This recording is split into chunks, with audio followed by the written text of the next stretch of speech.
Hi everyone, we've got another analysis video for you today. Now this one has been sent in to me by a driving instructor, and this actually happened unfortunately on a driving lesson, and the pupil was driving, and it's all about keeping adequate space from cars that you pass.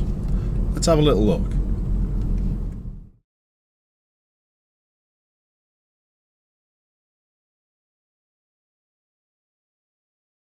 Have a look at this car on the left with its brake lights on.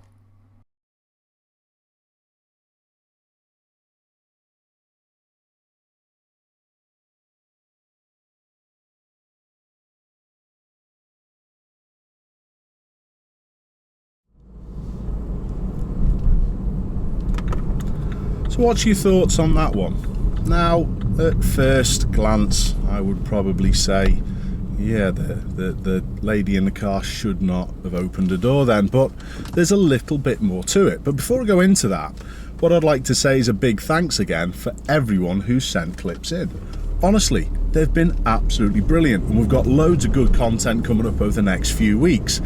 If you could, please keep sending them to the usual places.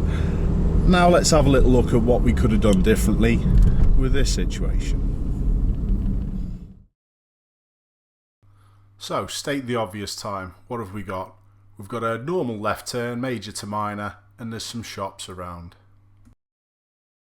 I would like to add, just like the football decisions that we see on the telly, it's so much easier when we get to freeze frame.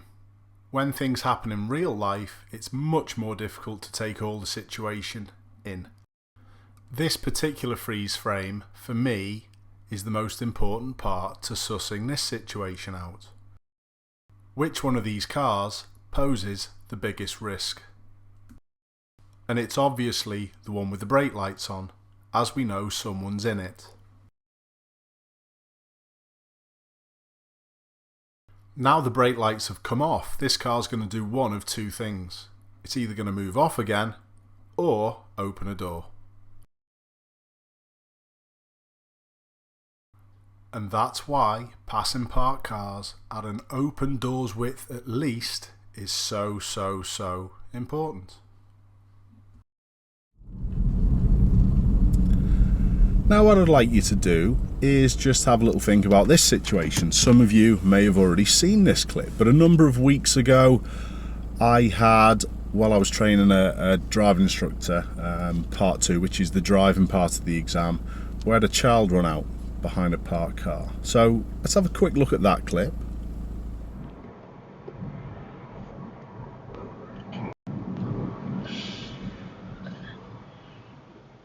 That could have been devastating if someone was flying up here. Whoa!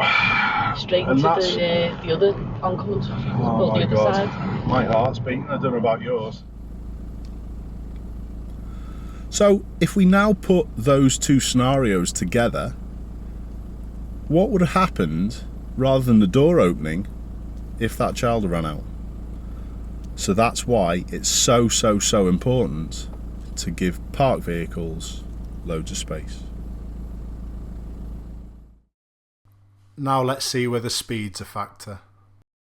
Heading up to and including around the corner, the speed was nicely controlled.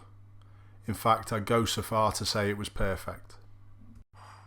But the classic mistake of I can fit through, even with the speed so slow, doesn't allow anyone time to react. So what would I have tried to do? Well, again, it's easy in hindsight. But quite simply, this now is the key.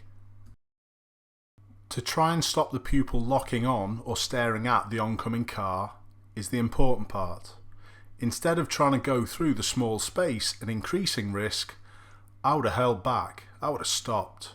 Because what happens then is that the oncoming car can pass, and then you can take as much space away from the dangers as you like.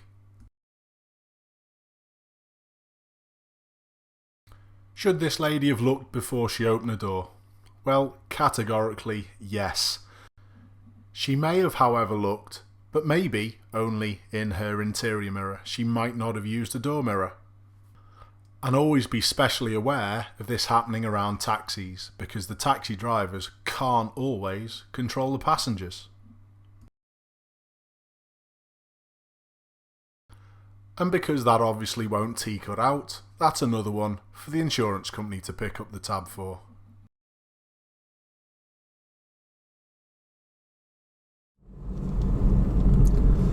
So as you can see, even us instructors make mistakes. We're all human at the end of the day, and honestly, it can happen from anywhere, at any point, at any time. Now, what I like to do is just address a little issue that came up in the last clip, where I said at the end that the car who supposedly wasn't at fault, their insurance was going to be on the rise, and that's the case. Let me just quickly explain it to people. If you have an accident, you are effectively more at risk, and that is the case as far as the insurance companies are concerned. Well, if you think, in a few of these clips you may have watched all in the series, has there been things that the car supposedly not at fault could have done to avoid the risk and avoid the collision? Well, yes.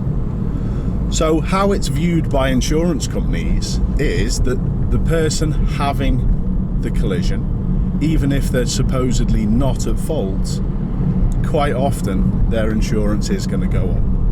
So what we should be trying to do in any situation is avoid risk. We need to get out of the mindset of saying, I've got priority, it wasn't my fault, you're to blame.